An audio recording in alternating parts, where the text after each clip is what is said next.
করেছেন মেহেদী মিরাজ। ফুল লেন্থের একটা বল, টোটাল লেন্থের একটা বল, ইবাদত সেলুটটা দিয়েছেন। তবে নাইম শেখ একদিক থেকে ঝাঁঝালো ব্যাটিং এর প্রদর্শনী।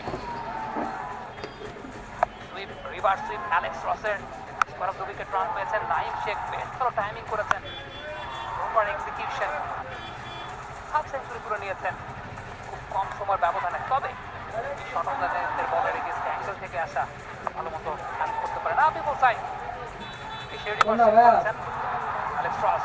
এই পতনটা করেছিল মোহাম্মদ নবীর একটা বেশ ভালো বলে। তিনের পাঁচটা আছে আমাদের ওটাই। ছিলেন এবং গুড শট খেলা। পাঁচটা আছে, এটা দুটোটা একটাই। ভালো হয়েছিল। তবে five master man with the magical arm উইকেটটা তুলে নিয়েছেন। মোহাম্মদ নওয়াজ পুরোপুরি পরাভূত উইকেটটা দিয়ে এসেছেন।